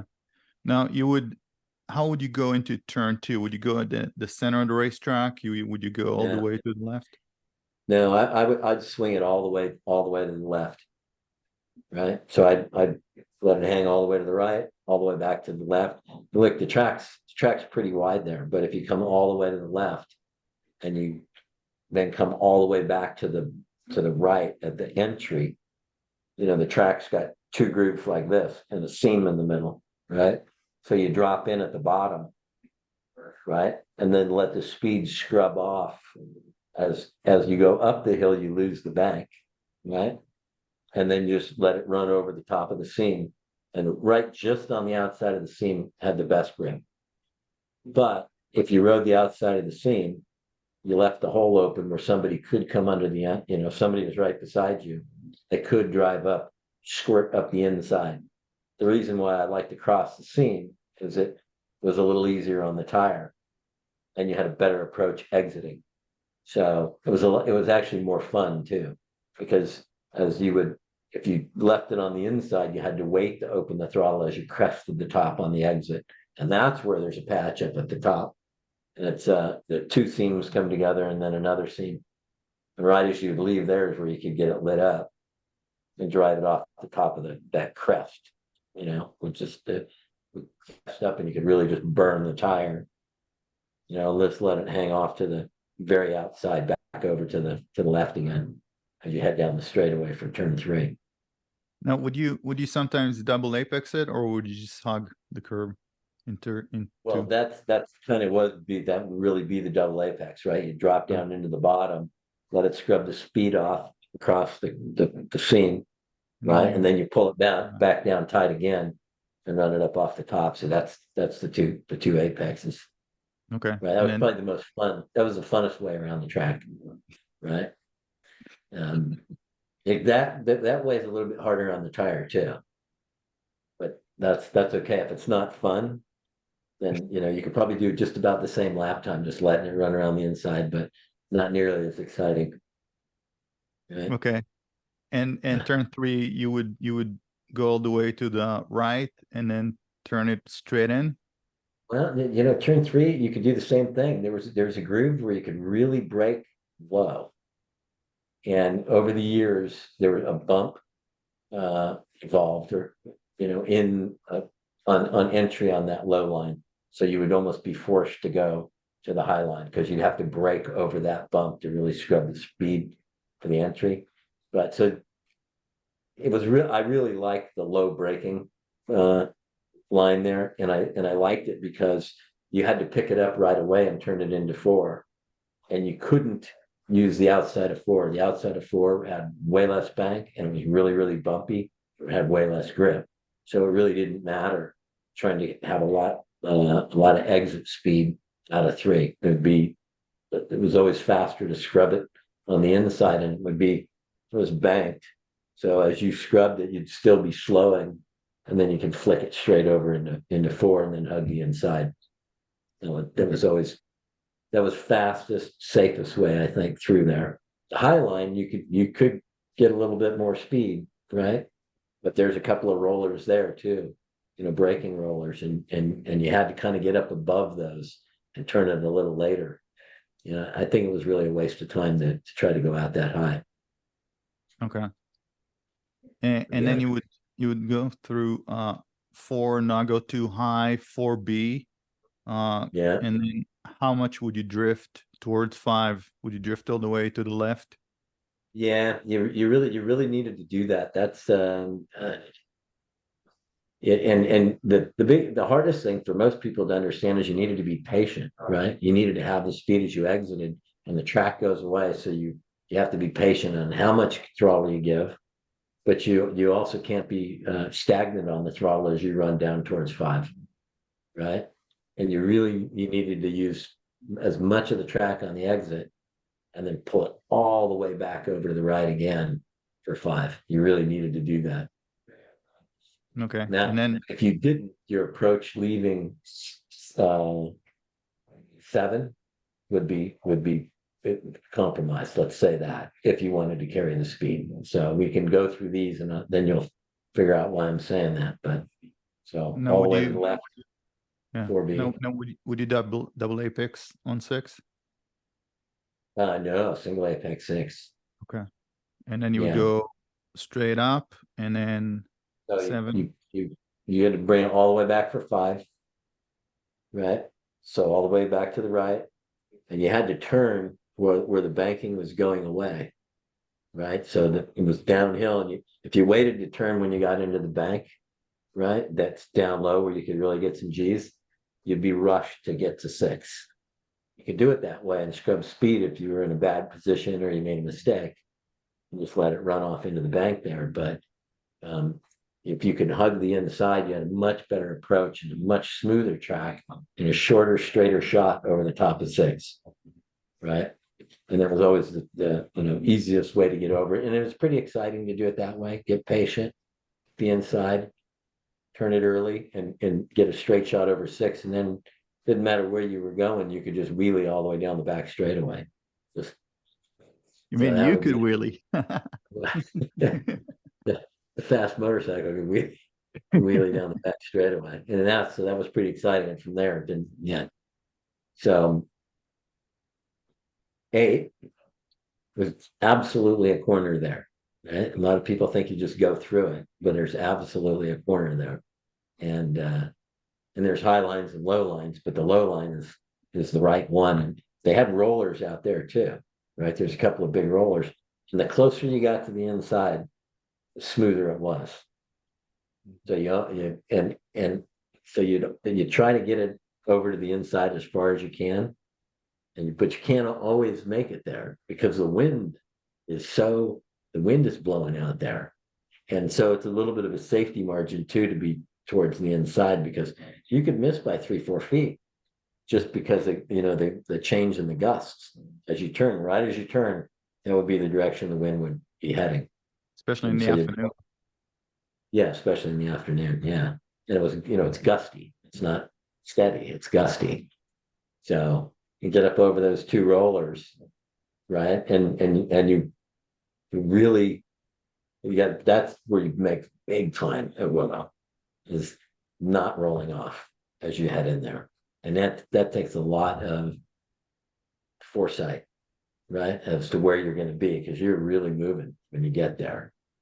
And you have a little short shoot after those rollers between 8 and 9. And then you could pretty much do just about anything you wanted there, right? As long as you made it to, there's a couple of cracks right in the track that you could see, but you couldn't see them until you got within, some distance of them. There's no cones, no markers, nothing. That's what you have, are a couple of cracks. And they would change as years would go on. And Bill would not let anybody go out there and spray paint the track. Otherwise, I would have been out there spray painting. And but as long as you could get out there somewhere in about 10 foot, you could find a place to turn it and have a run up the front straightaway, just about. And a little bit higher, had less of a dip, right? But you could go down into the dip if you needed to make a pass, right? Or if if you felt like you could, you had blown it and needed to shorten up the corner a little bit, you could do that. So that's a lap of Willow Springs. From the king himself. I'm the best. Yeah. The way we used to train, I mean, this is a Keith Code thing, was to run the track through your mind, right? And use a stopwatch, not looking at the stopwatch, but use the stopwatch and do these laps through your mind, and then hit the stopwatch, and you do lap after lap, right? And you actually picture yourself in the race with, you know, whoever your nemesis might be, right? And then you go back through the laps and you see how accurate you are to know how well you know the racetrack. We even evolved it later to, you know, when you're exercising, doing the same thing. So you get the heart rate up, right? And while you're doing your run on the treadmill, of course, you're going through the laps and clicking them off. And so you really get to know the circuits well that way. Visualization. Yeah, that's the best way. Yeah. That was my training. Right. Yeah. So you were talking a bit earlier about the inability, more or less, to build the bike the way you would want to, and the rules that prevent you from building a great bike, right? And now pretty much everybody's on equal machinery, give or take. So manufacturers don't have this big opportunity to showcase the technology prowess. But it sounds, I mean, like, take us through what it takes to build a great team. Because when I started getting familiar, MotoAmerica restarted, and I started getting more familiar with road racing in the US. You know, Braves bikes were the dominant team, and you guys just had everything right. And it sounded to me, being a newbie, that that's what it took now. It wasn't just you had a great bike and you had a great race. You had to have a great team. You have to have great logistics. You know, your engineers have to be able to communicate well with the racer to get the feedback, and the incremental changes in the bike were there. I mean, part of it was the magic, like, you know, Gigi Dall'Igna is he's known to be going through the rule book and figuring out where the loophole exists to create something that they didn't foresee in the rule book and then get an advantage. But it sounded also more like it's got to be a complete show. Everything's got to be right. And walk us through a little bit what it takes to build and run a great team, a winning team. Well, it's, you know, you gotta start with some money, right? That's right. There's a lot of pieces to that, right? And, you know, like any sports team, you have to have good flow with all the team players, right? So it's really no difference. Just the mechanics of racing is specific to maybe a class or a specific rider, right? All of those things are important, and making all those things flow. I don't know that you're right in saying that that's where it's evolved to, that the team matters. And the challenge is that's the most expensive part of this, is the manpower. Motorcycles are cheap, really, by comparison to a total budget. But the personnel and moving those personnel, especially professionals, that can get the job done. Because it's not a 5-minute job, right? You know, this is when we were talking earlier, what it takes to go superbike racing. And I said, you know, you got to have a 3-year deal to make it work. Well, that's because it takes time to bring all that together. It's not a, hey, I'm just going to write a check and do this, right? So knowing what you need to do, that takes somebody who has the experience and the understanding of what the rider needs to get around the circuit, more so today than anything else, right? Because it's become about the rider, or at least that part of it. Now, unfortunately, this seems to be the part that some of the folks that are spending the money have want to invest in the least, right? And so that's a challenge, because, right, that's a challenge. It's not, if you want professionals, you want professional racing, you can't be a hobby. And it's so, you know, everything from nutrition when you get there to how the riders prepare and the crew prepares before they get there, or even how they finish a season, right? And whether they do anything with the information they learned all year or not. And right, there's so much to that, and that takes an organization to do it. So if there were some very specific things, areas that you wanted to know about, I could, but say, how can I explain to put a professional winning road racing team together? I'm going to need a lot more than a 2-hour podcast, right? I'll teach you everything I know in about 5 minutes, right? So it's an absolute art form to bring people together, as you know, in any organization, right? It's an art form to bring people together and keep them together. So Yeah, in a sense, it sounds a lot. So I've been involved in a lot of startups on the technology side and software side, and it sounds a lot like this, right? And part of the job is fundraising. Part of the job is getting the right team together. Part of the job is now building the magic, the product that's actually going to get the demand. Well, in the racing case, the product that's going to win.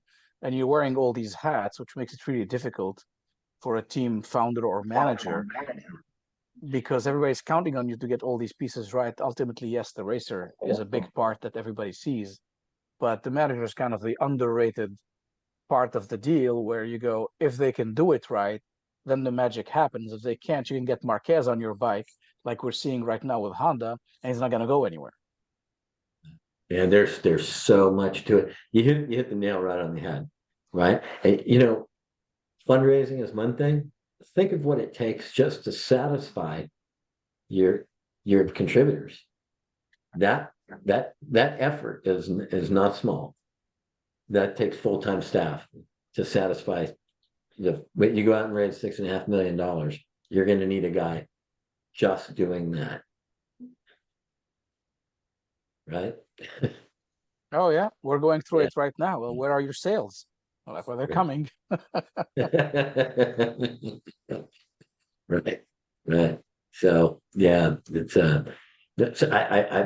yeah, professional motorcycle racing is a really cool thing. It's very exciting, and being able to do that, put all that together, and get guys, motivated and working as a unit, really self-satisfying for sure, right?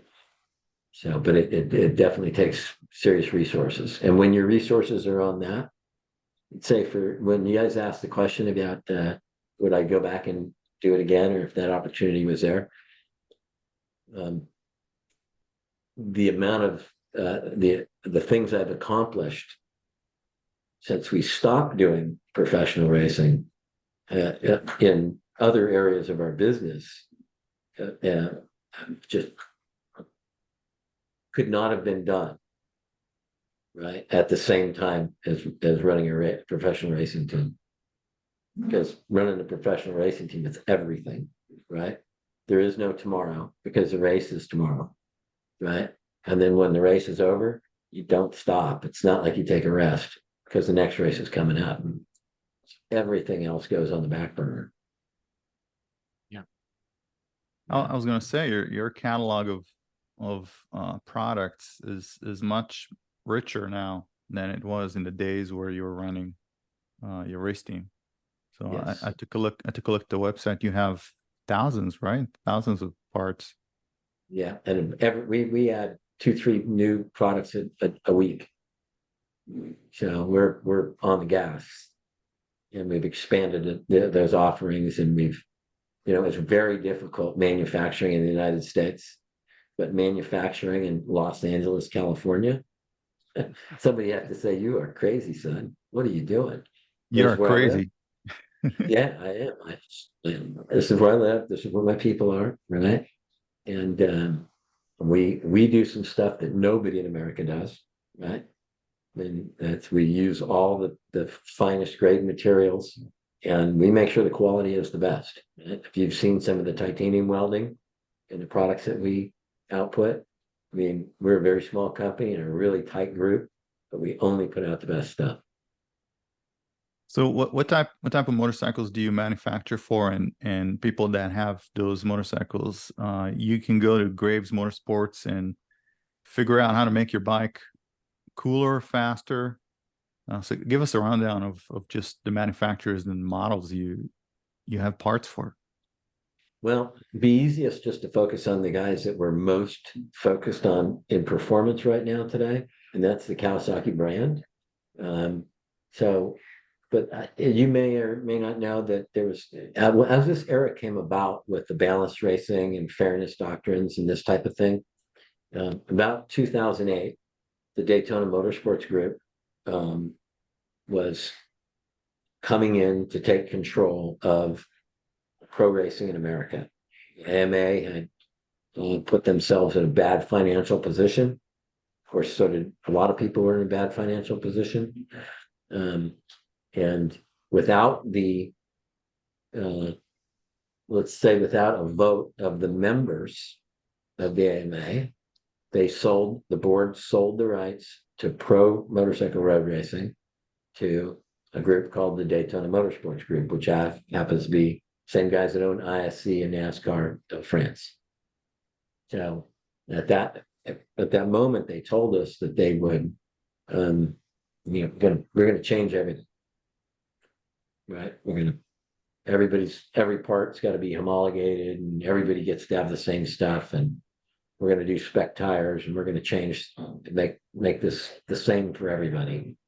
And so I thought, well, that's fine. You want to do it that way? Great. I love bridging the gap between the haves and the have-nots. I'll sell everything we own. We'll give them the same stuff, right? Most guys won't do that. And the reason we will is for the same reasons that Bill just asked me about what it takes to go winning, right? Because without that group, it doesn't matter. I can give you the best stuff, but you still got to manage it, right? So we've always felt like we prefer to sell the very best and give it to the guys. So that's when we started producing motorcycles and selling them and technically supporting them. And that was really successful. It was really successful for us. And actually, I started my company in the very earliest days making fairing brackets that only factory bikes had, right? This goes back to when I told you I took over that job as a professional rider. And so I had this time on my hands when we started the company. I started bridging the gap between the haves and the have-nots.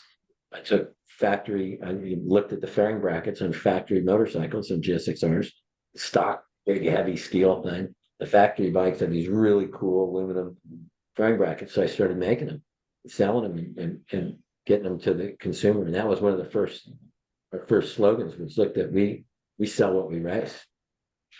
And so we took it to the next level.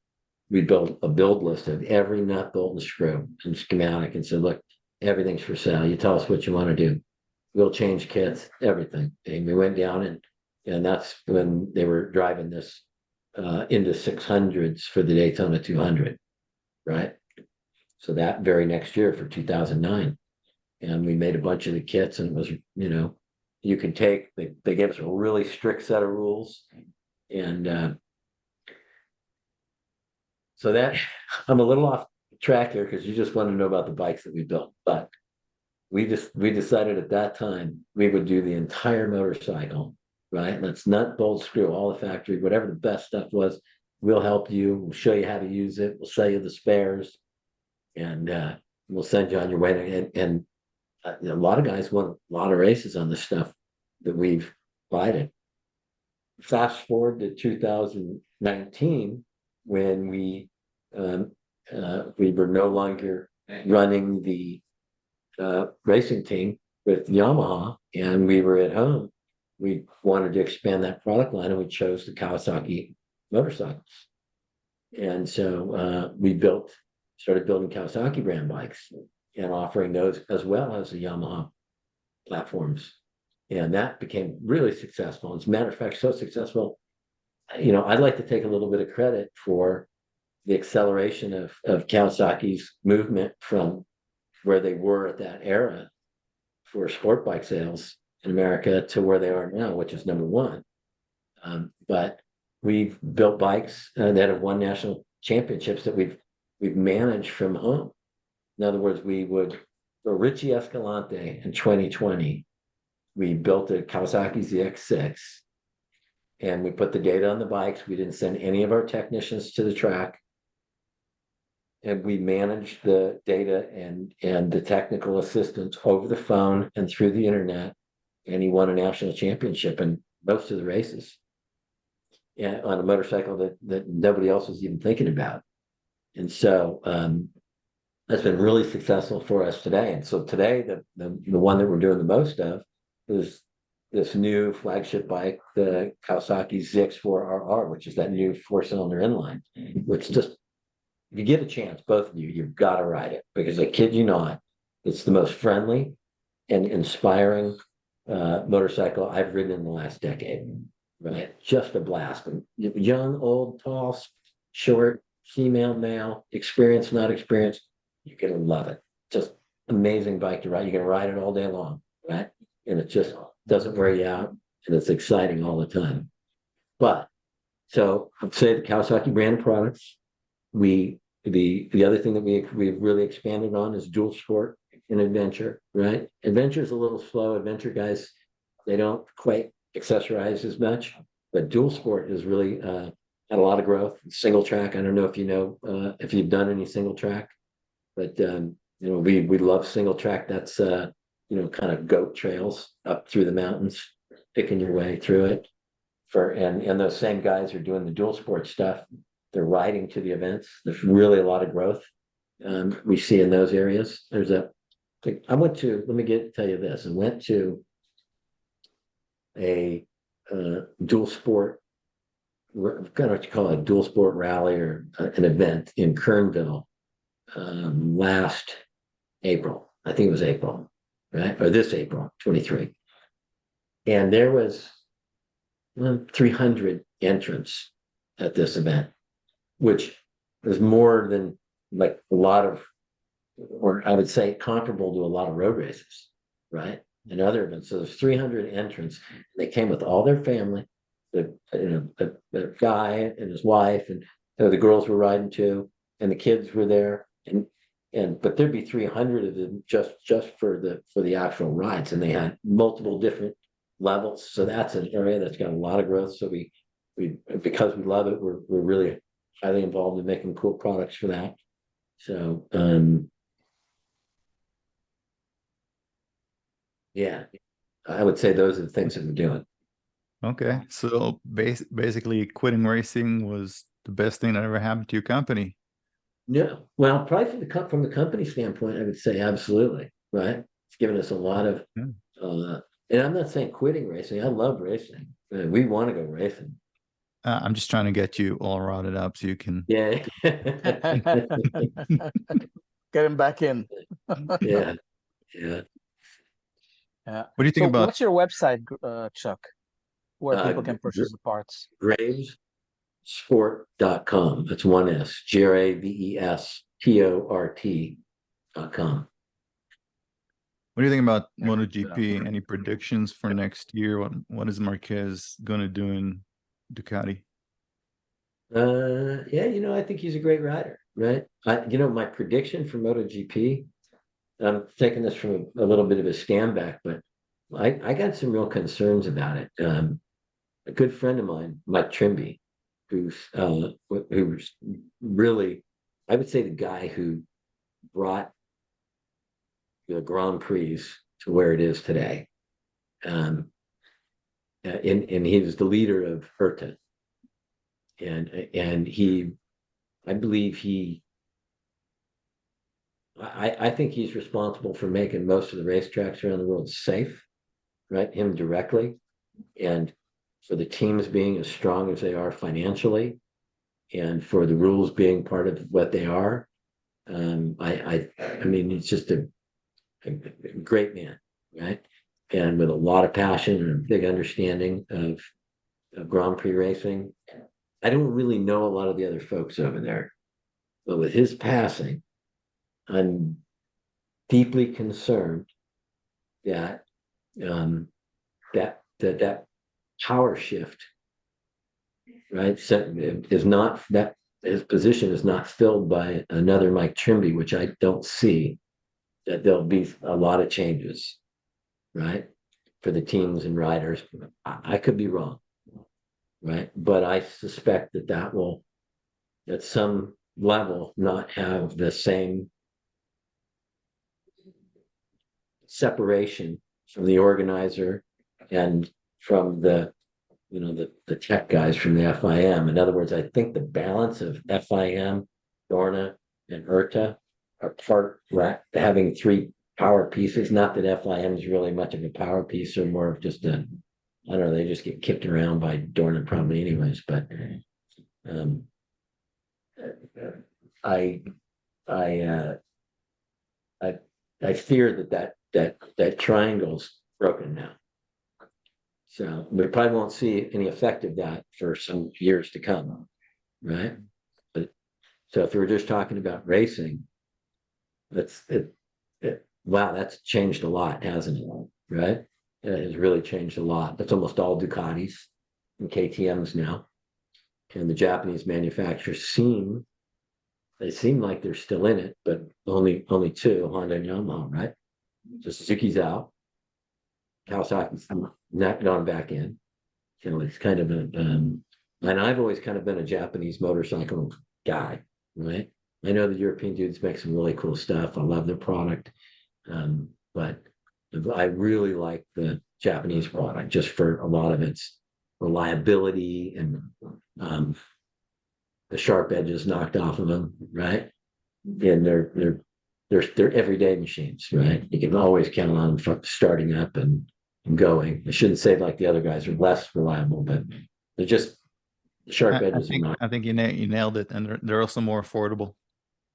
They're more affordable, and they're actually they don't over accessorize them for those reasons, and so they leave a lot of room open for the aftermarket, and that's really important to motorcycling because that drives more energy into it. When you take the aftermarket out, you just shrink the size of the box. So that's the other reason I think I really like the Japanese manufacturers. So I don't know, it's a little bit sad, honestly, to see. And I don't see Valentino Rossi. I don't even see it. I love Mark Marquez. I think he's a really special dude. And as a matter of fact, I like all the riders are just amazing guys, right? But I don't see Valentino Rossi. So that's a little bit of a concern for me. Everybody just seems so much the same, right? There isn't a. People say it's because of the wings. There's not enough passing. People can't showcase what they have or don't have, and the bikes are just they're just there. They're just hanging in there. It's just not a lot of passing, and they need to make them a little bit looser to figure out who's the best rider. Yeah, maybe British Superbike guys got it right. No electronics. Well, I guess maybe they got it right. Maybe that's better. I mean, MotoGP is certainly exciting and great racing and a great event. I don't know about the sound because when you go there, it's painful to be there all day, even with earplugs, right? But so they got a great show. I don't know. It's gotten too just generic, I guess. Right? I don't know. And again, I love it. I like Moto2 a lot, and I guess because I got an American to root for. Yeah, Joe Roberts is a good friend of mine, and I love to watch when he does well. So just because it's somebody you can connect with. So I'm taking your comment about no Valentino Rossi more from a personality perspective than a race capability perspective. And correct. It seems they've tamed down everybody into this generic, watered down, good corporate citizen. Right. And yes, they're professional, they're great racers, but there's no larger than life personalities anymore because they're afraid of saying something. I mean, sometimes we go to the MotoGP after parties, and they don't want to be taken in a picture with a drink in their hand. Yeah. So you go and say, let's take a selfie. They got to put the drink down, and because it's not proper to have alcohol. And I'm going like, well, at what point do you neuter it when it becomes so bland that there's no excitement and nobody wants to watch it? Yes, it's great to see sports people perform, but people want the drama around it, like Gibberno and Rossi and Lorenzo and Rossi. And you don't see. I mean, there's competition, but it's not the same level of drama and excitement that there used to be. Right. Yeah. But every one of those guys has to be so good because the machines are all so close and the teams are all so close. You have to be so good every time that there is no room for any of that stuff to happen anymore. So it's almost taken some of the specialty out of it, let's say, right? There's there's no Kevin Schwantz, right? I mean, if I look at it from a writing, Barry Sheehan, yeah. So, but I didn't really start watching when Sheen was a guy. I came in after, but when I watch, if I look at the events where Kevin Schwantz was at, he was always the most exciting to watch on track. And of course, there was always the fun guys off track, right? Or the personalities like Rossi. So it's a little, I don't know about MotoGP. But the one thing I do know is that MotoAmerica, with all of the things they do have going on, I really like their where you can see the events and things about it all the time. In other words, their digital package, right, and how it's pushed out is really pretty cool, right? And if they just, I think some new stuff, they need some different stuff in there, as far as from the competition side of it, I think. Like baggers, I mean, I love watching the baggers race, right? It's great racing, right?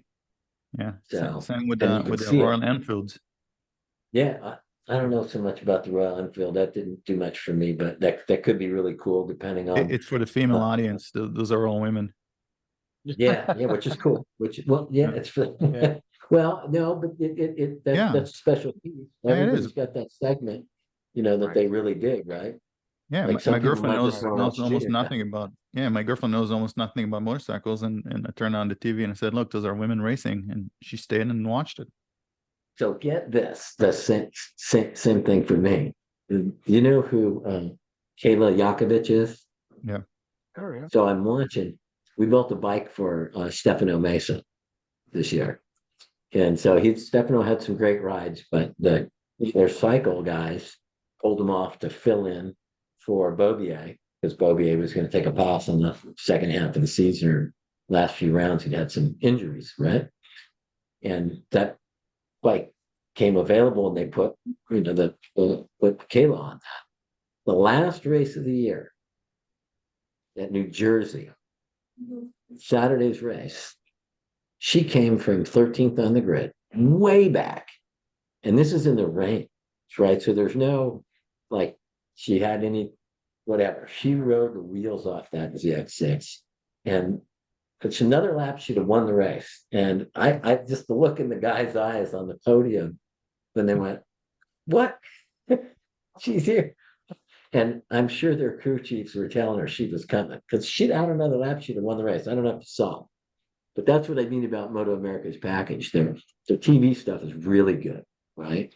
And so I whether I don't like balanced racing or it doesn't fit in the financial or the business model for us today, that doesn't matter. Their at least their TV package is really, really cool. So I'm hoping we can do more stuff like that where we can help people like that, and they ride on equipment so we can have some connection with it. And I hope that group can really make a go of what they're doing here with the resources that they have, because I think it's really difficult for them to do what they're doing, especially with the direction sport bike's headed. Yeah, that was a good. Sorry, move, I didn't mean to get off the MotoGP thing. MotoAmerica. Yeah, what's that? I'm saying I think it was a really good move on MotoAmerica because the bagger crowd is much larger than the sport bike crowds, so they're attracting a lot of eyeballs that way, and then the women's racing gets women potentially interested. So they're doing some smart things. Hopefully, they'll expand the audience here, and then people will buy more motorcycles again. I think they will. I think they're making some. Like I said, I think they're making a lot of good decisions in that respect. And that drags a lot of people to the industry. So. Hey, Nabil, remember when we said we're only going to do an hour on the podcast? Yes. Yeah, we're doing really well with that goal. Where are we at now? 2.5 Oh, an hours. hour. Oh, really? Oh my gosh. I'm here at this open Time house right flies. here. I'm here at this open house for Magnum Motorsports in the Valley, and I've been 2.5 hours up here in their office, sitting down there mingling. They're outside going like, We should what, probably what let is you he go doing? do that. No, it's good. It's good. I'm having a great time. It's great to talk motorcycle, right? We can do a part 2, but right now let's just ask the last question. You want to ask it, Nabil? No, go ahead, please. Okay. So you're in This Van is the trick Nuys. question. Yeah, you're in Van Nuys. It's a trick question. Yeah. Tommy's Original Burgers, Bob's Big Boy, which is a little bit to the east of you, or the Habit. And think carefully before you answer. Okay, now does it have to be where I would absolutely get my next burger from, or which one do I remember being the best? Which one is the best? Okay, so Bob's Big Boy, Brawny beef burger. I don't even know if they sell them anymore, but when my dad would take us on Sundays after church, we all went to Bob's Big Boy afterwards, and everybody else would have breakfast. I would have the brawny beef burger. I haven't had one since I was 12.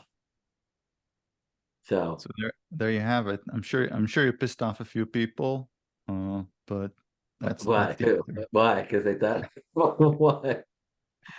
I would have taken the Habit, and I know a Really? lot of people that would taken Tommy's Burgers, but the debate will rage on.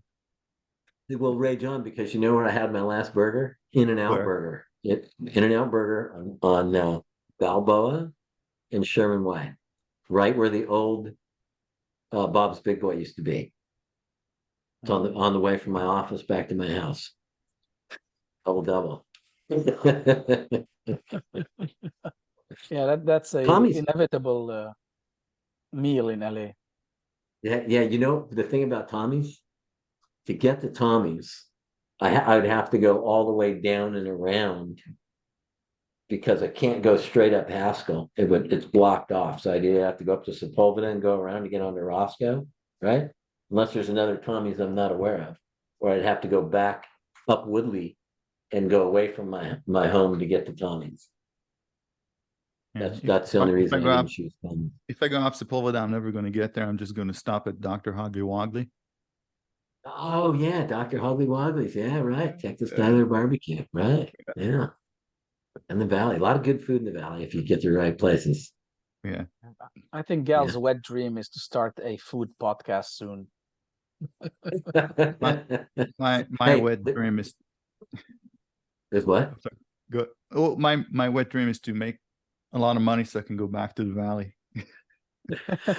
You know, you gotta have a lot of money to live here.